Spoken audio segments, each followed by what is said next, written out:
it is a Sunday morning on the Droitwich Canal in Droitwich Spa. Our boat is over there in the basin. Where it's been knocking about all night due to the wind and the fact that the short pontoon is too short of a pontoon. There are no services here other than garbage, so we are needing to move on, basically. Yeah, we need Elsan. We sort of... Yeah, well, Elsan and others. There were no services where we got stuck before we came up, and there's no services here. What do you mean by services? Like laundry, yeah. like there's basically, I mean, there is groceries, which is great. There's lots of shopping, and Droitwich is quite a nice little community, but basically there's no readily available coin laundry. We don't have anywhere to avail ourselves of Elsan. We are getting water filled up right now, which hopefully we have not overfilled. Yeah, we need to hurry up. We're going to head down. Up That way. Yeah, if you watch a video, I'll link it. About 3 months ago, we said we're going to go down the Droitwich Canal, and there's a shallow tunnel, not a shallow, a low tunnel under the M5. A very low tunnel. And we're worried about it, and then we never went under it because we found out about a stoppage. So now we are finally going under the M5. And we're going to do it twice because basically today we are going up the 4-5 locks. I can't remember. Can't remember exactly how many locks. Up the locks, through the tunnel under the culvert. Which is the culvert, I guess. Under the M5. Under the M5 to Droitwich Marina, where we are going to spin around and come back. Because it turns out we've been to Droitwich Marina and we've been to the bottom 3 locks there, so we're not going to go down the bottom 3 locks and turn around. Yeah, we totally forgot. We went to Droitwich Marina to look at boats many months ago, 2 years ago. Yeah. And we've already walked that section because where their offices is different to where they keep some of their boats. So we walked that section. And Jo realized this yesterday when she walked down there to sort of scope out whether or not there was somewhere easier for us to moor. There's no more moorings. So, up a bunch of locks, through a very, very shallow bridge, turn around, through a very shallow bridge, up a bunch of locks, well, down a bunch of locks, down a lot more locks. And then back to the mooring, and then onto the Severn tomorrow. Oh, we need to call the Severn people. And we need to call the Severn people. Also, Droitwich is really nice. The moorings aren't nice, but Droitwich is really nice. A lot of history. A lot of salt. A lot of salt. Salt-related history. Some houses that have subsided in the high street so that there are all sorts of funny angles and windows aren't level with one another. And I took some video of this, but it's kind of hard to see because the camera's got such a wide angle. Like if you're looking with a human eye, they're really There's very like one obviously... building like this, and then the next building's like this, and then there's one building where the windows, like the upstairs windows, have just like gone like that. So yeah. they're not in line with each other, and you can see the line of bricks kind of. And you curving. can see where they've done modern renovations. So they've taken a door frame that's done this and put in a door that's straight, and it's really quite an interesting little town. And there's the salt pumps, which were unfortunately kind of closed off and hard to see. Anyway, it's brine, salt. The whole place tastes of chips. And we got a long day ahead of us. Oh, and we had chips last night. Yes. Let's go. Okay, there's a truck coming. I've got George.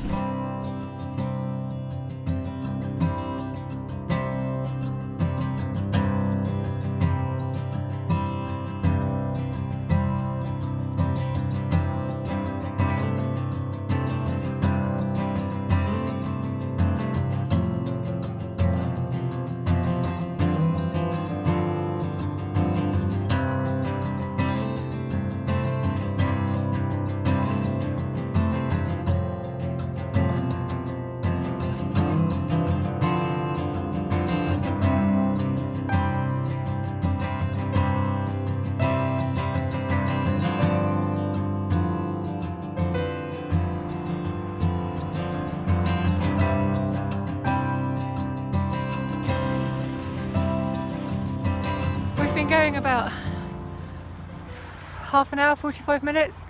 We've done 3 swing bridges. This is the second lock. I'm exhausted. But we have phoned up and booked in for Gloucester tomorrow, so we've got to do it now.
some reason, that gauge has been tied up in the center, which makes it so that it actually sits probably about 4 inches above the point on the boat where the gauge on the other side meets, and is about 2 inches too short to tell you, or too high to really tell you about what's a safe height for the bridge. So somebody probably tied that up in some sort of well-meaning fashion, but I think it's actually going to cause somebody some trouble at some point.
We're back.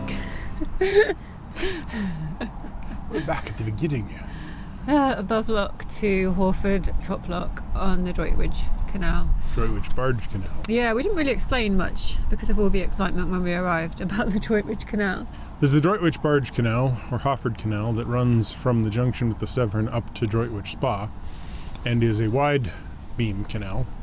And then there is the Droitwich Junction Canal. And that goes from Droitwich Spa up to Hanbury Junction, which joins the Droitwich Junction Canal with the Worcester and Birmingham Canal. And we passed that junction far too long ago about to 3 remember. months ago. Yeah. The Junction Canal is also a slightly different route. That's the new section. Yeah, they So had to do it a slightly different route than it was originally. So the Droitwich Canal has only been reopened since 2011, and I think the restoration was underway for like 30 years or something. Mm-hmm. So it's pretty amazing that we can actually use it. The reason that the Droitwich Barge Canal is got wider locks basically dates back to the salt trade, when the salt barges used to take the salt from Droitwich all the way down the Severn. And that also links into what we were talking about this morning about the houses all subsiding. I don't think we even mentioned why that was happening. Yeah, so the subsidence was happening because the powers that be that wanted to pull salt out of the ground, it's a really interesting trade, and it goes back thousands of years. This is an area where salt would bubble up from below. There's an enormous brine deposit down below where salt deposits are dissolved by water, and then those would move up towards the surface and bubble out on the surface of Droitwich and some of the other witches around here. And essentially, from Roman times onwards, people would take some of that brine, put it into lead pans, which is why the salt wasn't necessarily all that good for you. And they would boil off the water, getting salt. And then the salt would have to be moved, and In the Middle Ages, that was all done, well, in the Roman ages, that was all done on human back and then eventually horseback and cart. And then in the mid-1700s, one of the earliest canals was built here to connect Droitwich to the Severn so that they could take salt on what were known as witch barges from Droitwich down to Gloucester. The witch barges, boats that were quite wide. None of them actually survive, unfortunately, but there's a memorial to one sitting in, sort of implanted in the ground in Droitwich. Salt was pumped out of here in very large quantities into lead pans and then boiled off, and then eventually a court case decided that the traditional method, where the municipality basically had a monopoly on salt, and a bunch of families in this area had the right to take a certain amount of salt each year. And a court case found that that was wrong, that it wasn't a valid thing, so private companies came in and were able to drill wells. So instead of it being these small number of public wells, which were all monopolized by these families that had the salt rights, all of a sudden anybody could dig a well. And this is not long before some people started figuring out the whole concept of steam power, and so all of a sudden there's steam pumps driving everything, and that brings up a massive increase in the amount of salt water being taken out from underneath Droitwich. Many companies are doing it, so there's not sort of any sort of centralized control over how much is being removed. And what eventually begins to happen is the land above the sort of brine sea under there starts sinking down because there's no water to support it. And so the houses are built on top of it start sinking down as well. Yeah, it's led to quite a bit of subsidence. It's a beautiful area. Like, there's such nice countryside around here. Yeah, most of the Droitwich canals are gorgeous, like really pretty. Not a lot of mooring. No. And no facilities basically except for one water point on the whole thing. We would have stayed in Droitwich, but the mooring was not suitable at all. No. And, if you got a 30-foot boat, it's about perfect. yeah, and it's not great for George either. He went swimming at 9 o'clock at night. There's a locked gate, the security gate for the moorings, so nobody can get onto the pontoons. And this is really quite nice, except for the lock is quite problematic. So I went to try and operate it, and George thought, oh, I will come help, and went from one pontoon to another, thinking that somehow there was an intervening pontoon, and there wasn't.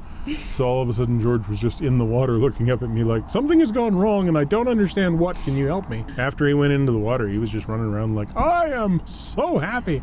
Can I do that again? Yeah, I mean, outside the gate there is a little park, so that's nice, but the pontoon is just, I don't like, unless you're fully onto the pontoon, like tied front and back, and it's a wide pontoon, then because that's the other thing, they just wobble so much. Yeah. We were just moving around. And the ropes were creaking. And so much noise, so neither of us got any sleep. So this has been a very long day. So yeah, we probably would have stayed there longer if there'd been a better mooring up there. And then obviously we're back to that problem where we can't travel on the Severn on Tuesdays or Wednesdays. So we had to come all the way back down here so we can, because it's Monday tomorrow, so that we can actually go on the Severn tomorrow, otherwise we're stuck till Thursday again. So these are the joys of cruising in winter. Yeah. But it was lovely today. So we went up to Droitwich Marina on the restored section. They were quite nice locks up there. Yeah. You can tell it's new. Yeah, it's brand new, all concrete and everything. There's a staircase lock that was actually pretty pleasant to I move don't through. like staircases. No, I don't like the whole design of the things, but it was... It's just that wall of water. When you're down at the bottom of the bottom one and you filled the top one because you have to fill it so that it can fill the one you're in, there's just an awful lot of water behind that gate. Yeah. And then back through Droitwich, had a quick stop at Waitrose and bought a sandwich just to be convenient because we had a long journey. Yeah, threw the ball for George for a bit. Had a little picnic in the park, surprising, in January. Then passed through the rest of the swing bridges. Oh, we didn't talk about the culvert. The culvert. Oh yes, the culvert. The M5 Culvert. So the main reason for pushing up the up to Droitwich Spa Marina was to go through the M5 Culvert, which we've read about and heard about. And I was all kind of like, gotta do that. And then we get there and it's like, yep, didn't need to do that. It's basically like a maybe 100-foot long square. Yeah, it's a square tunnel. Yeah. A square concrete tunnel. Yeah, you're basically going through a square tube. Oh my God, coming back, I didn't think you were going to get your head down in time because you're filming. And at the last minute, I was like, get your head down! down. It's so last minute. Explain what a culvert is. A culvert is a tube for passing water underneath an earthwork, essentially. So it wasn't part of the original route, and it was just a way of routing the restored canal underneath the M5. I think it was originally a way of routing the river through there. Like there's a natural river that flows along there. And I think that was literally the culvert through which they moved the river under the M5. And then somebody went, we could make this bigger, so let's move the canal through there. So that's actually a river section. Ah, okay. So that's why that makes sense. It's such a small tunnel. There's a height gauge on the side. So we made it through with a little bit of room. About that far. Yeah. Over the coal. Yeah. If it hadn't been for the coal, we'd have cleared it with plenty of room. Yeah, and then we came back through Droitwich Spa and repeated the bit that we did 2 days ago. And it's just lots of wide, heavy locks. And I don't know if it's a trick to them, but you basically have to lean and wait, and then eventually they open. And I was leaning on one, waiting, and my feet just slipped out from underneath me. Before I knew it, I was just sat on the floor. Yeah. And then I peered out from the side of the balance beam, and sure enough, Michael was there laughing at me. And then at the next lock, I was doing the same thing. And you kind of, once it starts going, you have to keep the momentum going, otherwise it wants to shut. But so I opened it a crack, tried to open a bit more, and there's a bloody going boats. I was distracted by a dog. You didn't have to just lean on them. You had to grab on one side and hang off with her full body weight on the other side to get them to move at all. And like the water had balanced. It wasn't that I was trying to do it prematurely. The water was balanced. When I got off a couple of times when you were still walking along and I jumped off to move one of them myself, it's like, wow, I have to put my full body weight behind it to get it to move. Mm-hmm. And you're half or less my body weight. So that's, they're pretty heavy. There's 2 below us still that we've got to deal with tomorrow morning. We're booked on the River Severn through Holt Lock at 10:30, so we've got a little while to get up there. But we're going upstream, so it'll take a bit longer. Yeah. And then just looking forward to getting back to Stourport and just getting on a decent mooring. And a little. And And a laundry. Since Christmas we've pushed quite a bit, I think. Since Christmas we've done laundry once. George has had enough today. We've done like 6.5 hours today. We never do that long in winter. Oh, actually, he hasn't had enough. He's looking for a ball. Oh, that was funny. One morning in Droitwich, he came out straight in the morning. Like, I opened the door to take him for a walk, and he tried to bolt right off the wrong side again. And he was just, he's up with both feet up here going, whoa! And he somehow pulled himself back. I don't know how he does that. He had that last second realization, if there's a swan in there, that's probably not where I want to be.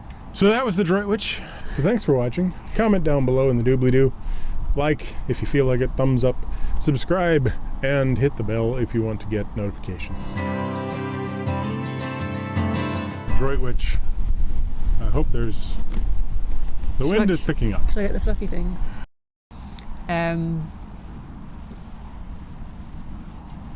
I've lost my train of thought. She's lost her train of thought. And the reason that we're going to talk about salt, or you're going to talk about salt. All right. Let's have a break while the wind's here. Okay. The wind is most unreliable. There's a locked, there's a key. A gate. Yeah, that's the word I'm looking for. Oh, there's the moon. Yeah, that is the moon. Maybe I should just shake my head a lot, and then the 2 of them working together will feel like it's stabilized. They call the wind Mariah. Mariah. We've been talking for 15 minutes. We've got Well, we got about 3 minutes of actual footage. So it's gone flat for a second. I haven't finished the last bit. What? Okay, what do you got? Because the tunnel... Have I done this? I don't know. Because the tunnel's really... I can't even remember if I've said this. Is this the height gauge thing? Yeah. Oh my god, with the wind. I've been wearing the same pants for most of this month. Not pants in the British sense. Trousers. No, is that right? Jeans. So, thanks for watching. That was nice place. Lots of salt. Not the best source of pepper. Thanks for watching. Like the bell, click the comment, subscribe to the thingy. Thanks for watching. Like the video if you did, in fact, like it, because that sounds... Maybe if you didn't, I don't know. Let's try. Oh my god. Okay, hold on. Get your hand out of the way. Continuity error. So thanks for watching. Click the bell if you want to subscribe. Nope. Wait. I swear, you're doing I'm not this. doing it on purpose. Hold on. So thanks for watching. Like, comment. If you want to subscribe, hit the damn button. Do it again. Good? Okay, good. Jeez. All right. My buttocks has gone completely numb. I do not think I can move safely.